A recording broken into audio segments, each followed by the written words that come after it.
Bismillahirrahmanirrahim. Saya Zaim Hilmi bin Zuhaidi, 051494.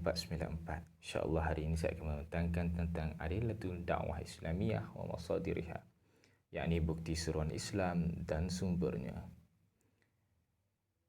Sebagaimana kita tahu, Islam itu mempunyai asas-asasnya yang sendiri ataupun sumber-sumbernya yang tersendiri, iaitu yang pertama adalah Al-Quranul Karim, dan yang kedua adalah Sunnah Nabi, dan yang ketiga adalah sirah Nabi, dan yang keempat adalah sirah Khulafaur Rasyidin, dan yang kelima adalah fakta para ulama dan pendakwah berdasarkan sumber Al-Quranul Karim, berdasarkan sumber Sunnah Nabi, berdasarkan sumber sirah Nabi, berdasarkan sumber sirah Khulafaur Rasyidin, dan seterusnya hukum syarak yang muktamad atas penentuan syarak itu sendiri, yang berasal daripada syarak dan mengikut kepada, yakni yang pertama Alkitab, iaitu Al-Quranul Karim, dan yang kedua adalah sunnah, yakni hadis Nabi Muhammad sallallahu alaihi wasallam, dan yang ketiga adalah ijma' para ulama, yakni ulama bersepakat, dan yang keempat adalah qiyas, yakni mengkiaskan sesuatu hukum dengan perkara yang telah ada sebelum ini daripada Al-Quranul Karim dan hadis Nabawi. Dan seterusnya istihsan, dan seterusnya adalah istislah, yang seterusnya adalah istishab, dan sebagainya. Dan seterusnya adalah Al-Quranul Karim. Apa itu Al-Quranul Karim? Ayo kita tengok. Al-Quran daripada segi bahasa adalah Al-Quran masdar daripada baca ataupun membaca, dan berkata setengah yang lain asalnya bukan sedemikian. Siapa kata tu? Berkata Raghib Al-Afsahani dalam bukunya Al-Quran sumber asalnya adalah mengenai faran wa rajahan, dan berkata Al-Asfahani di dalam kitabnya, dia menakalkan, ia mengambil ayat Al-Quran daripada surah Al-Qiyamah. A'udzu billahi minasyaitonir rajim. Inna 'alaina jam'ahu wa qur'anah فَإِذَا قَرَأْنَاهُ فَاتَّبِعْ قُرْآنَهُ. Dan berkata Ibnu Abbas radhiyallahu an, sekiranya anda mengumpulkannya dan memegangnya di dada, beramallah dengannya.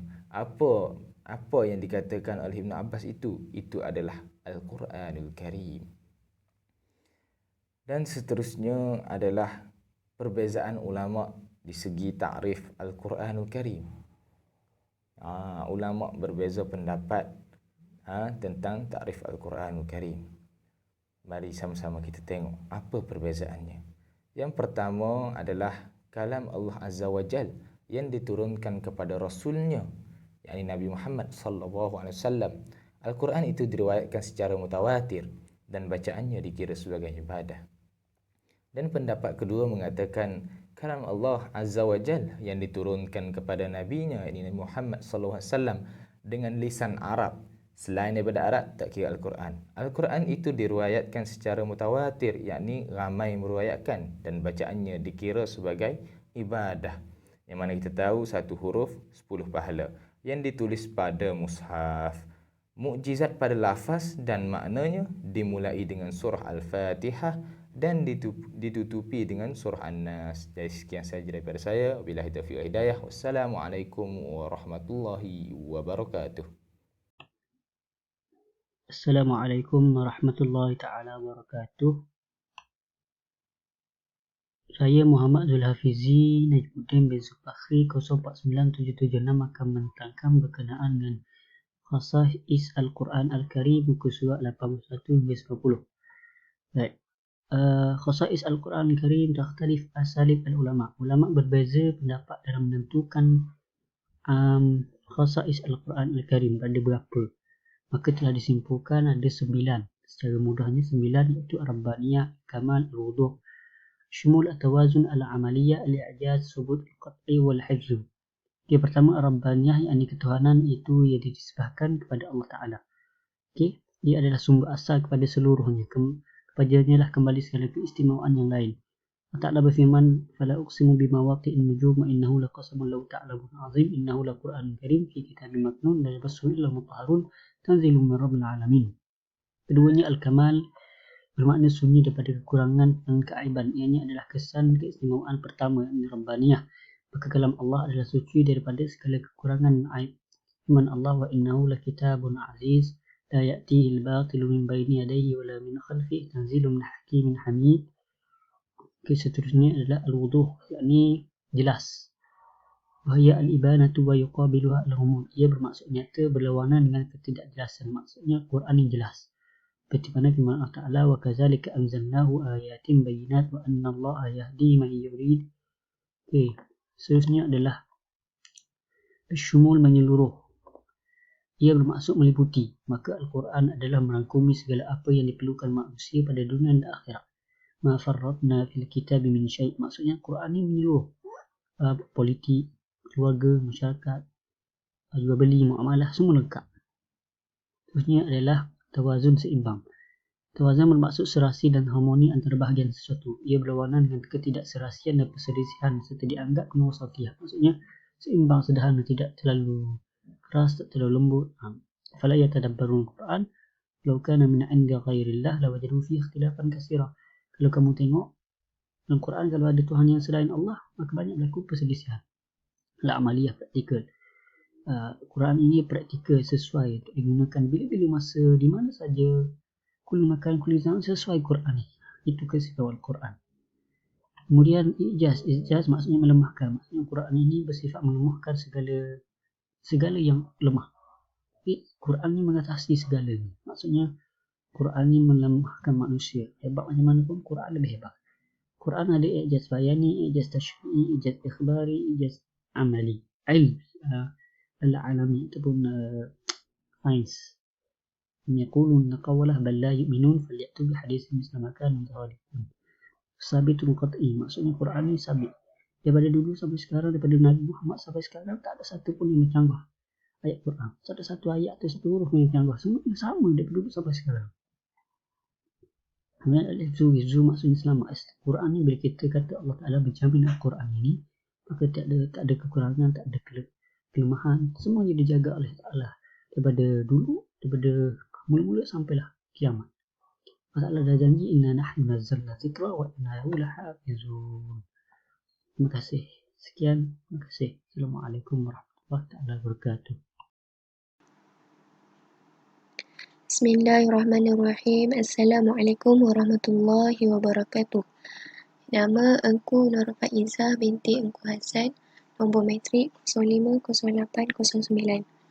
InsyaAllah pada hari ini saya akan menyambung pembentangan daripada kawan saya, iaitu Al-Masdarus Tsani As-Sunnah An-Nabawiyah Asy-Syarifah, ke surat 91 hingga 96.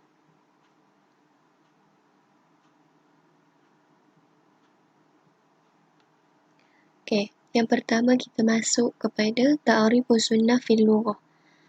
As-sunnah fil lughah hiya at-tariq, iaitu satu jalan ataupun kaedah ataupun cara. Qala fi tahdhib as-sunnah at-tariqah al-mahmudah al-mustaqimah. Sunnah itu adalah jalan atau kaedah yang terpuji dan berterusan. Walidzalika qila fulanun min ahli sunnah ma'nahu man ahli tariqah al-mustaqimah al-mahmudah. Siapa yang daripada ahli sunnah itu juga adalah ahli tariqah al-mustaqimah al-mahmudah, iaitu ahli daripada jalan yang berterusan serta terpuji.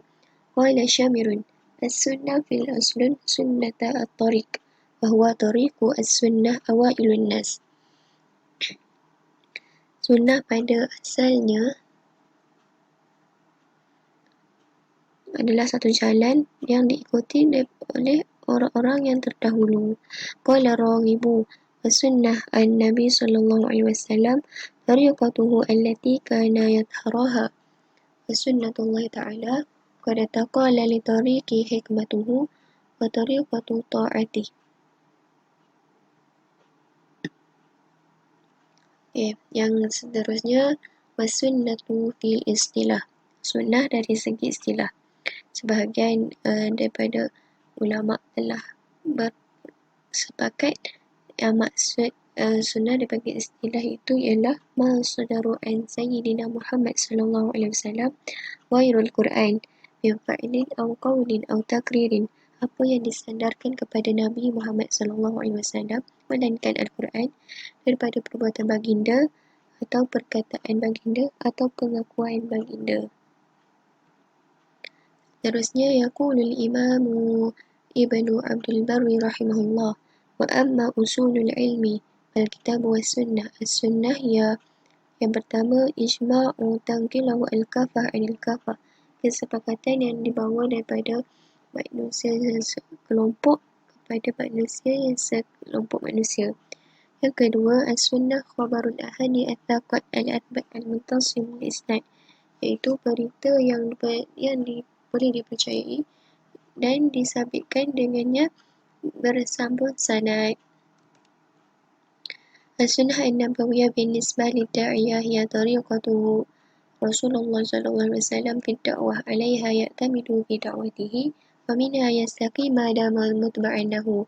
Sunnah nabawiyah dinisbahkan kepada pendakwah, iaitu jalan Rasulullah sallallahu alaihi wasallam dalam berdakwah, dalam baginda berdakwah, iaitu ke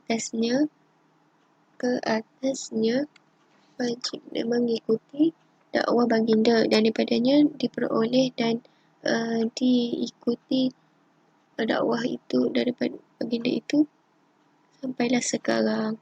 Qala ta'ala, qul hadhihi sabili ad'u ila Allah ala basiratin ana wa man ittaba'ani. Surah Yusuf ayat 108. Seterusnya kita masuk kepada khasa'is as-sunnah an-nabawiyah. Annaha naw'un minal wahyu, iaitu sebahagian daripada jenis wahyu. Yang kedua, ittisalus sanadi, bersambung sanadnya. Yang ketiga, al-hifzu minad-diya', terpelihara daripada kerugian ataupun berniat sia-sia. Yang keempat, al-ismatu minal khata' fi tasyri', terlindung daripada kesalahan ketika syariatannya. Ka'annaha naw'un minal wahyu. An-naw'u minal wahyu yakhtalifu minal Qur'an al-karim min ba'dil wujuh. Awalan, as-sunnah wahyu bil makna dunal lafzi. Sunnah wahyu yang dengan makna daripada Allah,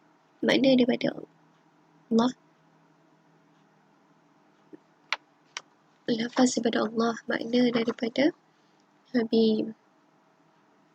Yang kedua, as-sunnah wahyu ghairu muta'abbadu bi tilawati, membacanya tidak termasuk di dalam ibadah. Yang ketiga, as-sunnah lam tathbitu jami'uha an tariqi at-tawatir al-qat'i. Yang keempat, as-sunnah ghairu mu'jizat bi lafziha wa qad takuna mu'jizah bi maknaha, bukan satu mukjizat pada lafaznya tetapi satu mukjizat pada maknanya. Wallahu a'lam. Assalamualaikum warahmatullahi wabarakatuh. Nama Nur Arina Amni binti Darabi 050718. InsyaAllah saya akan sambung Masdarus Thalith, iaitu As-Sirah Nabawiyah Al-Mutahharah, Sirah Nabawiyah yang suci, daripada muka surat 97 sehingga muka surat 101. As-Sirah Nabawiyah, Tarikh Hayatun Nabi sallallahu alaihi wasallam wa bayan tariqatuhu fiha. Sirah Nabawiyah ialah sejarah kehidupan baginda Nabi sallallahu alaihi wasallam wa bayan tariqatuhu fiha, dan keterangan perjalanan baginda. Pada bahasa at-tariqah al-halah yakunu 'alaiha al-insan wa ghairuhu. Sirah ni pada bahasa ialah perjalanan ataupun keadaan yang dialami oleh seseorang ataupun seseorang yang lain. Sirah Nabawiyah al-Masdarul Thalith ba'dal kitab wa sunnah. Sirah Nabawiyah ini adalah sumber yang ketiga setelah kitab Al-Quran dan sunnah. Khasa'isus Sirah Nabawiyah, ciri-ciri Sirah Nabawiyah. Inna khasa'isus Sirah Nabawiyah al-Mutahharah, sesungguhnya ciri-ciri Sirah Nabawiyah yang suci itu ialah tarji'u fi janib minha ila khasa'isus sunnah nabawiyah, dia kembali ataupun dia merujuk kepada ciri-ciri sunnah nabawiyah. Wa ba'dul khasa'isul Qur'anul Karim, yang mana sesetengah ciri-ciri itu adalah berkait dengan Al-Quranul Karim. Wa dhalika lartibatuha bihima, di mana sunnah dan Al-Quranul Karim itu mempunyai berkait rapat antara keduanya. Wali'annaha sirah Rasulullah sallallahu alaihi wasallam min Rabbil alamin. Kerana sirah Rasulullah ni juga daripada Allah Taala. Jadi sebab itulah dia ni berkait rapat dengan Al-Quranul Karim. Seterusnya zikru thalath khasaisus sirah. Disebutkan ada 3 ciri-ciri sirah nabawiyah yang suci. Yang pertama ialah menyeluruh. Faqad syamalat siratuhu, menyeluruhnya sirah Nabi Muhammad sallallahu alaihi wasallam ni allati kataba anhal ulama, seperti mana yang telah ditulis oleh para ulama. Yang mana menyeluruh ni adalah dari segi jami' manahi hayatihi, menyeluruh dari segi aspek kehidupan. Faqad dunu sifatuhu, mereka juga menulis keseluruhan sifat-sifat baginda. Kama dunu jami' a'maluhu wa ghazwatuhu, dan mereka juga menulis keseluruhan perbuatan dan peperangan baginda. Seterusnya, ciri-ciri sirah nabawiyah yang kedua adalah al-hifzu, iaitu terpelihara ataupun terjaga. Faqad hafazallah lil muslimin sirah nabihum, sesungguhnya Allah Ta'ala telah menjaga bagi orang Islam ni sirah Nabi mereka. Kama hifzulahum sunnatuhu, seperti mana Allah menjaga mereka ni sunnah-sunnah Nabi. Lianna fi hifzihima hafzan lil Quranul Karim, kerana menjaga kedua-duanya ni adalah untuk menjaga kesucian Al-Quranul Karim daripada diubah suai ataupun direka-reka. Dan yang terakhir ialah al-amaliyah, iaitu praktikal. فإن صراح النبي صلى الله عليه وسلم صالحة لتطبيق في كل عصر وكل مكان. Sesungguhnya sirah Nabi sallallahu alaihi wasallam dapat dipraktikkan pada zaman kini, wa kulli makan, dan pada mana-mana tempat, wa fi kulli janib min jawanibil hayah, dan dapat dipraktikkan juga di seluruh aspek kehidupan seseorang. Kerana apa? Li'annaha sirah ba'idah anil khayalat wal mithaliyat. Kerana sesungguhnya sirah Nabi ni jauh sekali daripada khayalan dan angan-angan. Bismillahirrahmanirrahim. Nama Nur Al-Natasha binti Zakaria. Nombor metrik 050420. Tajuk saya iaitu Sirah Al-Khulafa Ar-Rashidin. Dengan waqa'i ulama wa du'ah bidu'i tilka masdar, muka surat 102 hingga 108. Sirah Al-Khulafa Ar-Rashidin iaitu sirah Khalifah Ar-Rashidin.